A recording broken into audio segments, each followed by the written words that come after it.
Hai guys, welcome back to my YouTube channel. So di video kali ini gue bakalan bercerita tentang pengalaman gue terkena tumor jinak payudara atau fibroadenema mamae yang biasa disebut FAM. Di sini sebenarnya tujuan gue bercerita tuh untuk sebagai pembelajaran aja buat kita semua, terutama buat kalian para perempuan supaya lebih aware aja terhadap hal ini gitu. Oke, jadi gue bakal ceritain dulu mulai dari pengalaman gue nya. Jadi tuh 6 bulan yang lalu ketika gue baru masuk kuliah, itu tuh sebenarnya gue ngerasain ada benjolan di bagian payudara gue sebelah kanan. Itu gue berasanya itu sebenarnya karena gue lagi buka baju gitu dan gak sengaja kesenggol payudara gue, dan di situ tuh kayak gue ngerasa ada sesuatu yang beda gitu di dalamnya. Karena pas gue cek yang bagian sebelah kiri itu, dia tuh beda gitu strukturnya. Dan gue pikir karena sebenarnya gini loh, si benjolannya ini tuh bentuknya kayak, kalian tau kikil gak sih? Semacam lemak gitu loh. Jadi dia tuh kayak bergeser-geser gitu, bukan yang kayak menetap kayak benjol kalau misalkan kita kejedot gitu, enggak, tapi dia bisa bergeser-geser. Jadi pada saat itu gue mikirnya memang itu adalah ya struktur anatomi payudara pada umumnya gitu. Tapi ketika gue cari di Google bentuk anatomi payudara, sebenarnya di situ kayak nggak ada bentuk yang kayak, adanya memang kayak ada kelenjar kan di payudara itu, cuman dia bukan yang berbentuk seperti bulatan gitu loh. Cuman gue pikir kan di situ kayak, oh ya udah mungkin emang ya namanya juga tubuh manusia gitu, kadang kan nggak 100% sempurna ya, emang mungkin itu agak berbeda aja gitu rasanya saat gue pegang, karena bukan sesuatu yang kelihatan membesar gitu loh. Karena payudara gue yang sebelah kanan itu, yang ada si tumornya ini, justru jauh lebih kecil dibandingkan yang sebelah kiri. Sebenarnya perbedaannya nggak terlalu jauh banget, cuman kayak bisa kelihatan gitu. Dan gue pernah baca emang kalau seandainya payudara itu, ya dia bentuknya asimetris gitu loh, nggak sama. Jadi makanya pada saat itu tuh gue kayak ngerasa aman-aman aja gitu loh, kayak oh ya udah mungkin emang bukan sesuatu hal yang aneh-aneh gitu kan. Karena sebenarnya sempet cari di Google gitu ya, searching dan ya keluarlah itu FAM gitu kan. Sebenarnya karena di situ dibilangnya kayak tumor jinak dan emang itu bukan wajar, maksudnya kayak kalau lo ngalamin hal tersebut tuh sebenarnya nggak separah itu kok gitu loh. Banyak orang yang ngalamin hal tersebut, sebenarnya itu bikin gue jadi kayak tenang sih, kayak oh ya udah mungkin nggak apa-apa gitu. Tapi jadinya tetap aja gue nggak berani gitu, karena udah dengar yang ada kata-kata tumor tuh kayak serem gak sih gitu loh. Karena bagi kita yang kayak, jujur gue nggak pernah sakit, maksudnya pernah sakit tapi kayak yang sampai dirawat, DBD aja puji Tuhan belum pernah. Jadi kayak gue agak sedikit parno gitu loh dengan hal tersebut, dan jadi justru nggak mau mikir macam-macam gitu. Gue simpen sendiri gitu sampai akhirnya dari video ini gue buat ya sekitar 3-4 minggu yang lalu lah, itu gue akhirnya ngomong sama mama gue gitu, kalau seandainya gue ngerasain ada sesuatu yang aneh di payudara gue. Awalnya karena dia yang nanyain gitu, kalau emang ngerasain ada sesuatu atau apa kasih tahu gitu loh. Dan gue juga nggak tahu kenapa kayak tiba-tiba gue yang tadinya takut sebenarnya mau ngomong itu tuh kayak ya udah deh gue jujur aja gitu loh. Gue ngerasa itu kayak bener-bener pertolongan Tuhan sih, karena kalau gak diambil dan gue gak jujur pada saat itu tuh ya mungkin gue nggak tahu nasib gue kayak gimana ya. Nah setelah gue jujur sama mama gue, akhirnya tuh karena, jadi gue lupa itu hari apa, tapi dalam 1 minggu itu gue udah overthinking tuh ya kan. Mama gue juga udah nyuruh gue periksain ke dokter gitu, tapi gue yang kayak aduh ntar aja, sampai akhirnya gue kepikiran sendiri karena gue cari-cari juga di TikTok, di IG, di Google, dimanapun, di YouTube, itu bikin gue makin kepikiran gitu loh. Nontonin video orang pengalaman, ternyata pas diambil itu, pas di biopsi ternyata itu kanker gitu. Gue jadi yang kayak enggak, ini gue harus sekarang gitu loh. Gue udah kelamaan nyimpan ini 6 bulan aja tuh dipikirin gue, sebenarnya kalau dipikir-pikir udah lama gitu kan. Terus habis itu langsung lah pas hari Minggu tuh gue ke rumah sakit ya kan, di dekat rumah gue gitu. Gue nggak sebut ininya ya, nggak sebut nama rumah sakitnya. Nah di rumah sakit ini itu tuh gue, itu salah sih sebenarnya. Gue udah tahu hari Minggu itu tuh nggak ada dokter yang, ya maksudnya ada dokter yang jaga, tapi itu di IGD doang. Nah sedangkan gue tuh sebenarnya butuhnya kan ke dokter spesialis kan, spesialis bedah. Tapi kayak ya udah gue datang dulu lah ke sana, entah yang penting gue datang dulu deh ke dokter gitu loh, supaya ada diagnosis ininya lah, seenggaknya menurut gue diagnosis kira-kiranya kayak gimana lah ini yang ada di dalam payudara gue ini gitu loh, supaya gue bisa tenang sedikit. Even sebenarnya Senin besoknya itu gue bakalan ke rumah sakit itu lagi, tapi ya lo harus tahu gimana rasanya kayak lo ngerasain ada sesuatu yang aneh di tubuh lo tuh, kayak pasti pengen cepet-cepet tahu lah gitu, apalagi udah lo sadar lo udah kelamaan gitu nyimpen. Terus sampai gue di rumah sakit itu tuh gue kebagian kayak radiologi gitu, nanya sama bagian administrasinya atau apa gitu lah, gue nggak tahu. Terus habis itu ya nanya aja pokoknya, siapapun yang ada di situ gue tanya gitu, kayak kalau misalkan ngerasain keluhan ini tuh ya mau harus kemana gitu loh. Karena sebenarnya gue tuh tahu kan mau ke dokter bedah, cuman namanya ke dokter spesialis itu takutnya butuh rujukan kan. Jadi kayak ya gue makanya nanya dulu nih ke bagian administrasinya gitu, meskipun mungkin mereka nggak tahu kayak gimana tapi seenggaknya mungkin bisa diarahin gitu apakah gue harus ke dokter umum dulu atau langsung ke dokter bedah ya kan. Tapi dia bilang karena emang lagi nggak ada dokter di situ juga, yang ada cuma di IGD, coba aja ke IGD gitu loh. Ya udah akhirnya gue diarahin ke IGD. Di IGD gue bukan diperiksa sih, cuman kayak gue tiduran bentar, terus datanglah dokter umum ini yang jaga. Terus dia bilang kayak oh ya udah ini besok langsung ke dokter, kayak dia nyuruhnya tuh sebenarnya ke dokter umum dulu supaya minta surat rujukan baru dikasih ke dokter bedah. Tapi ketika besoknya tuh sebenarnya nanti gue langsung ke dokter bedah. Nah, tapi di situ gue kayak nggak diapa-apain, diperiksa pun kagak, cuman ditanyain keluhannya apa. Ya udah gue bilang aja ada benjolan, udah ngerasain kurang lebih 6 bulan. Terus juga kayak ya besok harus di mamografi di USG gitu bagian payudaranya. Tapi kayak ya dia nggak bisa ngediagnosis apapun gitu loh. Dan gue pada saat itu kayak gue udah ke rumah sakit, gue nggak dapet jawaban tuh kayak yang bete kan. Tapi ya udahlah gitu, mau gimana lagi, kayak ya udahlah sabar aja sampai besok hari Senin. Nah besoknya pas hari Seninnya itu kan didaftarin tuh. Nah ternyata bisa langsung untuk ke dokter spesialis, jadi nggak perlu lagi ke dokter umum, langsung aja ke dokter spesialis gitu. Karena emang menurut gue juga kalau dipikir-pikir ya kemarin gue ke dokter umum juga nggak ada diagnosis apapun gitu. Ngapain lagi gitu kalau cuma tinggal minta surat rujukan doang gitu. Terus akhirnya ya udah ke dokter bedah. Pas nyampe di dokter bedah itu gue ini kan masuk ke ruangan, terus gue tiduran dan dokternya ya udah mulai kayak meraba-raba gitulah untuk melihat benjolannya ini gitu. Karena benjolan gue itu di dalam ya guys, di dalam payudara, bukan di luar payudara. Jadi kayak nggak kelihatan gitu, nggak kelihatan sebagai benjolan. Kalau lu raba aja itu baru kelihatan, dan itu nggak sakit sama sekali. Itu makanya yang paling gue concernin itu karena dia nggak sakit sama sekali gitu. Makanya kalau kalian ngerasa nggak sakit, tapi coba cek payudara tuh ada kayak sesuatu yang beda nggak, yang kanan sama yang kiri gitu. Dan kalian harus lihat ciri-ciri tumor atau kanker itu kayak gimana, supaya kalian bisa lebih tahu gitu loh, kayak ketika diraba ada nggak rasa kayak gitu, yang kayak di ciri-cirinya itu apa enggak. Lanjut setelah dia raba itu, dia kan pergi kan, maksudnya kayak dari tempat gue itu ke tempat duduknya lagi, dokternya sambil ngomong gitu kayak ini udah lebih dari 6 bulan. Itu hancur banget, demi Tuhan itu hancur banget. Gue kayak yang baru dibilang sebenarnya udah lebih dari 6 bulan, cuman kayak cara dokternya ini ngomong tuh kayak yang seakan gak ada harapan, paham gak sih? Gue yang kayak aduh kenapa nih, apa jangan gue udah terlambat atau gimana? Karena memang sebelumnya tadi kan gue udah baca-baca kan, jadi kayak takutnya apa gue udah terlalu lama dan ini udah berkembang jadi kanker. Gue udah kayak yang aduh bingung banget lah. Tapi pada saat itu kayak masih ya udahlah gitu, terima aja dulu. Dan disarankan untuk USG. Akhirnya USG pada hari itu juga pas maghrib, gue balik lagi ke rumah sakit. Terus habis itu di USG di mamografi, dan itu yang masuk ke dalam ruangan itu gue cuma sendiri doang. Di situ sama dokter radiologinya kan. Terus dokter radiologinya suruh full buka baju, dan ya udah gitu dikasih kayak krim atau gel apapun itulah pokoknya yang kayak kalau orang mau USG kandungan kan ada tuh. Nah itu dikasih juga di bagian payudara gue, kemudian dipakein alat USG-nya gitu. Dan di situ gue sambil ngeliat, masih bisa kan dari samping gitu kayak ngeliat si gambarannya itu, kayak ya gue meskipun gue nggak ngerti tapi kayak gue pengen lihat sebesar apa sih benjolannya itu. Karena si dokter bedah tadi itu udah bilang kayak ini udah lebih dari 6 bulan gitu loh, pengen tahu aja gitu seberapa besar. Terus kayak pas gue lihat sebenarnya agak di situ belum terlalu jelas ya, beda dengan nanti ketika udah keluar hasil USG-nya. Terus pas gue kayak gitu ya jujur ya, pas dia sambil raba-raba untuk di USG itu sakit banget.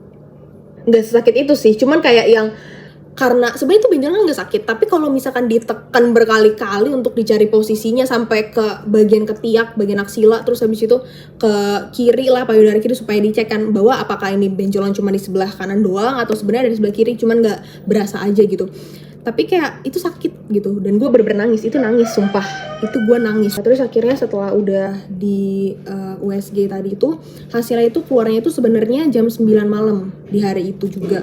Tapi karena ya udahlah terlalu malam juga, dan gue harus balik dulu ke rumah untuk ngabarin orang rumah, karena yang tahu pada saat itu baru kayak mama sama tante gue doang gitu loh, belum kasih tahu ke opung gue dan lain-lain. Jadi balik dulu ke rumah dan ambil hasilnya besok, sekalian minta si dokter bedahnya itu bacain. Lanjut ke esokan harinya, hari Selasa, gue ke rumah sakit lagi, kemudian ambil hasil USG-nya dan kasih hasil USG itu ke dokter bedahnya dan minta dibaca. Nah, sebenarnya sebelum dibacain sama dokternya ini, gue kan sempat baca tuh si hasil USG-nya itu, karena di situ juga ada penjelasannya sebenarnya, kayak ini ukurannya berapa, terus bentuknya kayak gimana, beradanya di sebelah mana, apakah ada tampak ini itunya tuh ada di situ tulisannya. Jadi nggak cuma foto USG-nya doang. Nanti gue bakal tampilin di sini sih kalau misalkan ada foto-fotonya. Dan pada saat itu kebetulan gue kan jurusan kesehatan masyarakat ya, jadi gue belajar sedikit tentang ilmu biomedik gitu. Nah, kebetulan pas gue baca si hasil USG-nya itu yang udah dijelasin gitu. Cuman kan kalau orang awam sebenarnya mungkin gak ngerti ya, tapi ada bagian yang gue ngerti di mana dibilang kesimpulannya kayak kemungkinan ini lesi malignan. Malignan itu artinya ganas, which is kanker gitu. Nanti gue akan jelasin sih, jadi kayak apa sih ciri-ciri dari si kanker sama si tumor ini dan perbedaannya tuh apa tuh nanti gue bakal jelasin di akhir. Tapi intinya pada saat itu ketika gue baca hasilnya tuh kayak yang ini pertama gede banget ya, maksudnya 5 nanti deh gue tampilin di sini, gue lupa berapa ukurannya, tapi sekitar 5 sentian lah, 4-5 senti gitu kan. Itu pas masih di dalam ya. Nah terus habis itu ketika gue baca itu, gue yang udah kayak wah udahlah banget itu, kayak lu bisa bayangin nggak hasil diagnosisnya kemungkinan lesi malignan gitu, kayak udah nggak ada harapan lagi. Tapi akhirnya kan gue masuk, terus dokternya bacain, terus kayak ya ini kemungkinan katanya lesinya malignan gitu, bisa jadi kanker karena memang ukurannya juga sangat besar. Dan yang bikin curiga itu karena ada suspicious yaitu pembuluh darah gitu, ada terdapat pembuluh darah. Nanti gue jelasin di akhir ya, pokoknya intinya tentang si ciri-cirinya ini. Nah sebenarnya satu itu doang sih suspiciousnya, cuman kayak ya siapa sih orang yang gak khawatir gitu loh, even itu cuma satu doang suspiciousnya, tapi tetap aja pada saat itu gue kayak yang aduh apa karena udah kelamaan makanya sampai ada pembuluh darah yang ada di situ. Akhirnya ya udah disuruh tiduran lagi dan dokternya tuh coba raba lagi kan. Nah abis itu dokternya ngomong sebenarnya karena umurnya itu baru 18 tahun, masih di bawah 20 tahun, bahkan di bawah 30 tahun, itu tuh masih kemungkinan tuh tumor jinak gitu. Apalagi ketika dia pegang itu dia berpindah, jadi kayak benjolannya itu gue udah bilang tadi kayak nggak menetap, bukan kayak kita benjol kejedot gitu yang tetap di situ, tapi dia bergeser gitu, bukan bergeser gimana ya, tapi kayak pokoknya kenyal lah gitu. Dan nggak keras, terus juga bentuknya di hasil USG-nya itu tuh bulat bagus gitu, regular nggak irregular kan. Terus kayak dia bilang ya ini sih masih ada kemungkinan, kalau saya sih yakinnya ini masih tumor jinak gitu ya. Tapi akhirnya kayak ya udah dia juga nyariin pokoknya ini harus dioperasi gitu loh. Intinya apapun ini itu harus operasi.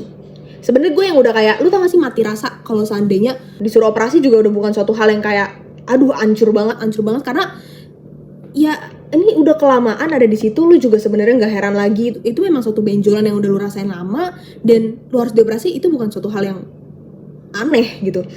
Berusaha buat menerima keadaan aja gue pada saat itu kan. Nah terus habis itu dari rumah sakit yang dekat rumah gue ini, gue akhirnya ngambil second opini ke dokter spesialis di rumah sakit lain gitu kan.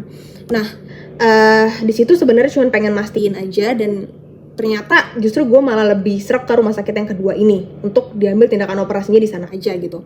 Jadi pas gue ke rumah sakit yang kedua ini, itu di perjalanan jujur ini gue cerita sedikit tentang gimana perasaan gue pada saat itu bener-bener yang apa ya, mau mikirin hidup tuh udah yang kayak apa gitu. Karena kalau kanker, dokternya itu bilang gitu, yang di rumah sakit pertama tadi itu udah sempet bilang kalau kanker ya semuanya harus diangkat satu payudara full. Dan lu kebayang gak sih kayak lu gak ada masa depan lagi gitu loh. Selain masalahnya yang tadi diangkat itu juga, kita gak pernah tahu dia udah nyebar apa belum ke bagian tubuh yang lain gitu. Dan pas gue ke rumah sakit yang kedua ini, dokternya juga sama melakukan pemeriksaan lagi dan baca hasil si USG-nya itu, dan dia bilang gitu, memang yang bikin jadi curiga itu karena ada si pembuluh darahnya itu gitu. Tapi overall sebenarnya dari ciri-ciri yang lainnya itu tuh sebenarnya itu tumor jinak, cuman karena ada satu suspicious itu aja. Nah terus di dokter yang kedua ini gue nggak tahu kenapa, tapi gue justru lebih tenang gitu, karena mungkin kok dia lebih komunikatif ya. Maksudnya dokter yang pertama tuh juga komunikatif, tapi kayak yang nggak berusaha menenangkan gue gitu loh. Karena jujur di sini peranan dokter itu penting banget, karena gue di sini sebagai pasien yang ini loh, yang apa ya, mendapat berita buruk kayak gitu kan agak stres juga, dan gue butuh dokter yang bisa menenangkan gue pada saat itu gitu loh. Gak apa-apa deh meskipun itu cuman, kadang kan dokter cuman basa-basi doang kan, kayak iya itu nggak apa-apa ya, yang penting gue tenang aja gitu pada saat itu. Nah, dan dokter itu bilang kayak, oh ya udah nggak apa-apa, ini mah saya juga curiganya cuman tumor jinak aja, karena umurnya juga masih muda banget, masih 18 tahun, karena biasanya orang yang kena kanker itu ya umur 40-50 tahun ke atas gitu loh. Dan dia juga banyak nanganin kasus si tumor FAM ini gitu, jadi ini mah biasanya tumor jinak gitu. Dan dia juga pernah nanganin kasus yang kayak dia umurnya 20 tahun si wanita ini, dan ternyata dia kanker, tapi itu karena memang punya genetik yang kuat banget, jadi ibunya juga punya kanker payudara gitu. Jadi nggak heran kalau misalkan anaknya itu juga kena, tapi itu emang gennya kuat banget, sedangkan di gue tuh gue nggak punya gen tentang kanker atau tumor ini sebenarnya gitu. Jadi ya dokternya bilang kemungkinan masih tumor jinak, dan cara dokternya nyamperin itu benar-benar bikin gue tenang pada saat itu. Dan ketika ditanya, dok bisa operasi kapan, dan dia bilang itu besok hari Rabu kalau mau gitu ya, sore jam-jam sekitar gue kesananya, kayak yang hari Selasa itu tuh jam 4 di jam 4. Oh ya udah langsung gue kayak yang oh ya mau besok. Mungkin kalau dipikir orang kayak lu disuruh operasi langsung besok tuh mau, tapi gue ngerasa kayak pada saat itu dibandingkan gue mengutamakan overthinking gue, lebih baik gue mengutamakan keselamatan gue dulu gitu loh. Gue logis dulu pada saat itu.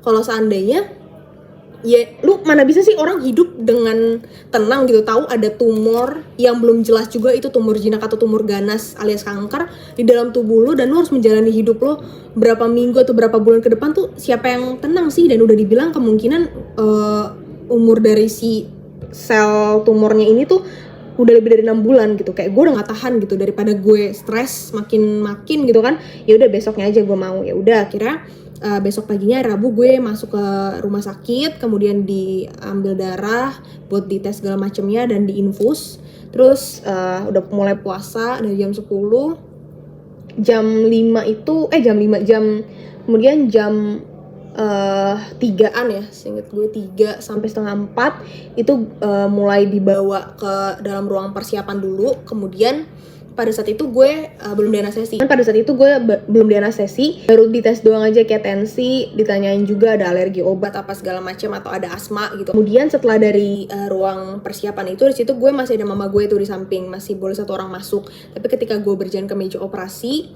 ke ruangan operasi itu gue udah sendiri, dibawa sama susternya.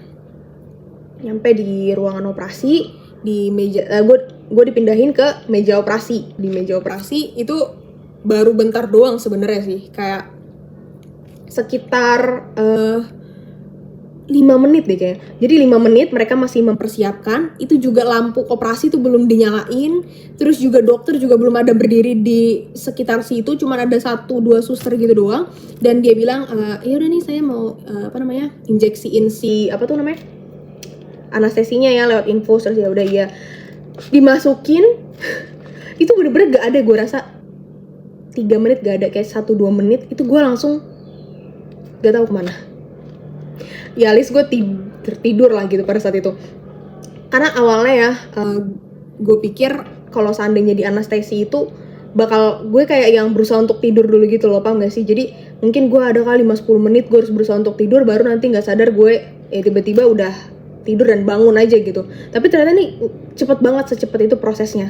Buat kalian yang mungkin takut di anestesi rasanya itu kayak gimana, itu belum nggak berasa sama sekali, kayak langsung tidur, bangun-bangun bener-bener udah balik ke ruang persiapan tadi. Gue juga udah kaget itu, kayak gue tiba-tiba balik ke ruang persiapan tuh aneh banget gitu, perasaan baru tadi terus udah selesai operasinya gitu. Dan operasinya kurang lebih tuh sekitar 1,5 jam sampai 2 jam. Dan gue juga pas udah dipindahin ke ruang persiapan lagi tuh, itu gue dilihat lagi tensinya. Terus habis itu kayak gue kebangun sampai 3 kali gitu karena saking maboknya. Dan kayak gue ngeliat semuanya di mata gue tuh kayak bergetar gitu loh, masih kayak pusing kelingan gitu. Jadi kerjaan gue cuma tidur doang gitu. Terus dokter sempat ngasih lihat sebenarnya hasil jaringan yang diangkat itu, cuman gue kayak yang oh iya ya udah, tapi tidur lagi gitu loh, belum yang bisa fokus gitu kan. Sampai akhirnya gue dibawa lagi balik ke kamar. Terus habis itu udah pada banyak saudara-saudara yang pada jenguk, pada ya udah datang dan segala macamnya.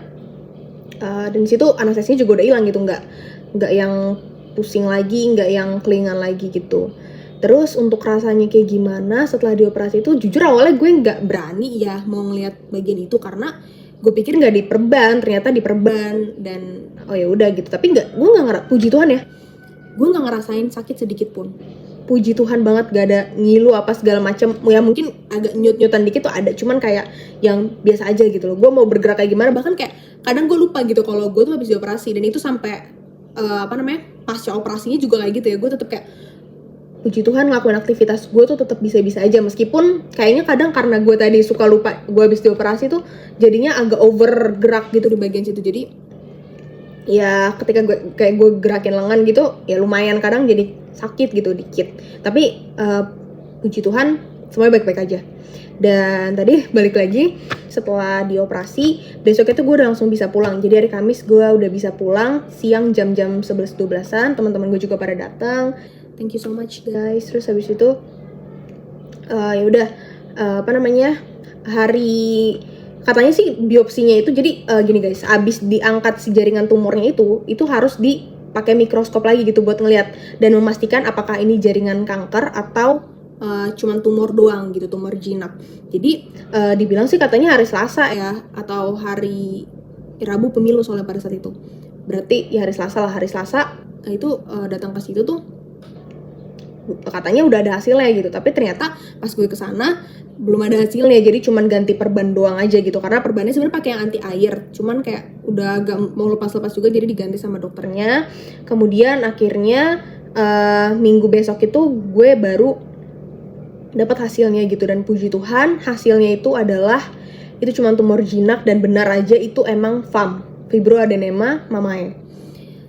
Gue gila, itu rasanya bener-bener lega banget sih, karena gue cukup overthinking juga selama 2 minggu itu ya, meskipun kayak udah diangkat tapi kan kita belum tahu itu apa gitu kan, jadi kayak agak masih parno sendiri juga. Nah, jadi itu dia tadi cerita pengalaman gue, dan sekarang gue pengen sedikit ngebahas soal si tumor FAM ini sendiri ya, atau mungkin nanti bisa juga gue kaitkan ini sama kanker. Jadi sebenarnya yang kita tahu, karena gue juga bukan dokter, gue nggak mau ngomong terlalu banyak, cuman ini berdasarkan apa yang dokternya bilang ke gue dan apa yang gue memang baca-baca setelah gue didiagnosis ada tumor. Nah, memang kan tumor ini tuh sebenarnya adalah sebuah pembengkakan kan, dan sebenarnya ini tuh disebabkan karena pertumbuhan sel yang terlalu over gitu loh. Jadi dia melebihi batas gitu. Jadi setiap orang tuh sebenarnya punya potensi untuk terkena tumor atau kanker itu sendiri gitu. Cuman memang yang membedakan tumor dengan kanker tadi, sebenarnya kanker itu tadi gue udah bilang itu tumor, tapi dia tumor ganas gitu, malignan. Tapi kalau seandainya si tumor gue itu tumor jinak gitu. Tapi gue pernah baca juga pengalaman orang tuh, ada yang dia tadinya udah didiagnosis tumor jinak, gak mau diangkat karena ngerasa kayak ya udahlah nggak usah gitu, dan ukuran masih kecil. Tapi setelah diangkat dan dibiopsi itu hasilnya itu tumor ganas gitu loh. Jadi atau kanker gitu. Jadi mau nggak mau itu harus diangkat satu payudara. Nah, ini makanya gue bilang kalian harus bener-bener cek gitu, pastikan ada benjolan apa enggak. Mau benjolannya kecil ataupun enggak, kalau udah kerasa itu periksain ke dokter. Usahain periksain ke dokter, dan ke dokter bedah ya kalau misalkan bisa langsung. Dan kalau mau sebenarnya gue nggak tahu ya apakah bisa langsung di USG atau enggak, kalau seandainya misalkan masih kecil dan dokter juga belum nyaranin untuk kayak diperiksa lebih lanjut, itu bisa USG apa enggak. Tapi kayak kalau emang boleh mending USG aja gitu, supaya lebih aman gitu, karena takutnya kita tuh merasa nyaman, dan karena ini kan gak sakit ya, takutnya kayak kita terlena gitu loh, jadi udah nggak sadar udah membesar gitu. Gue aja ternyata udah ketika diambil ya, oh ya by the way pas diambil itu ternyata jaringannya itu lebih besar dibandingkan yang pas di USG. Tadi kan 4-5 cm, ternyata pas diambil itu udah lebih dari 5 cm, sekitar 6 cm. Jadi kayak yang wah gila, tuh gede banget sih sebenarnya untuk ukuran di dalam payudara ya. Gue juga mau ngebahas soal tadi ciri-cirinya itu. Sebenarnya kalian bisa coba aja dulu kalau misalkan yang mau periksa pribadi, itu bisa dengan kayak kalian bisa cari juga sih di internet sebenarnya, bisa kayak dengan pencet-pencet bagian payudara kalian sampai ke bagian ketika atau aksila ini kayak ada benjolan apa enggak. Dan setelah itu kalau misalkan kalian ngerasa si benjolannya itu gerak-gerak gitu, itu bisa jadi kemungkinan itu cuma tumor jinak gitu. Tapi kalau dia menetap yang kayak keras, kalau emang rasanya kayak gitu, itu langsung periksain ke dokter deh gitu, karena takutnya udah sampai ke kanker gitu. Kalau untuk dari bentuk-bentuknya itu sebenarnya kalian sebenarnya bisa searching juga sih di YouTube gitu tentang kayak ciri-ciri kanker gitu kayak gimana bentukannya, hasil USG ini kayak gimana, seenggaknya supaya bisa ada kayak gambaran sedikit. Karena pada saat itu gue nyari dan kayak benar gitu yang dibilang dokternya, bahwa kalau seandainya tumor itu dia bentuknya itu lebih reguler, lebih berbentuk gitu. Kayak yang punya gue itu kan bentuknya bulat banget ya, bulat rapi. Sedangkan kalau tumor itu dia irregular, jadi kayak ada gelombang-gelombangnya gitu. Pokoknya berantakan, gak rapi gitu. Dan juga dia lebih, tadi gue udah bilang dia menetap gitu kan, gak bisa kayak dipindah-pindahkan gitu rasanya. Terus dia juga kanker tuh sebenarnya kemungkinan kalau misalkan ada ada vaskularisasi di situ, ada pembuluh darah di situ. Itu bisa jadi juga sebagai salah satu suspicious terjadinya kanker. Terus juga ada kayak lesi-lesinya bentuknya kayak gimana, apakah jaringan yang di sekitarnya itu kayak mengkerut kah atau kayak gimana, itu tuh banyak gitu. Dan memang ketika gue lihat lagi hasil gue itu dan gue lihat apa yang gue baca itu sebenarnya kayak memang cuma satu suspicious itu doang tadi yang ada pembuluh darahnya yang bikin kayak curiga ini lesi malignan gitu. Tapi kita nggak bisa ngambil kesimpulan bahwa suatu jaringan ini tuh adalah sebuah kanker gitu, langsung kanker karena ada satu suspicious, itu nggak bisa.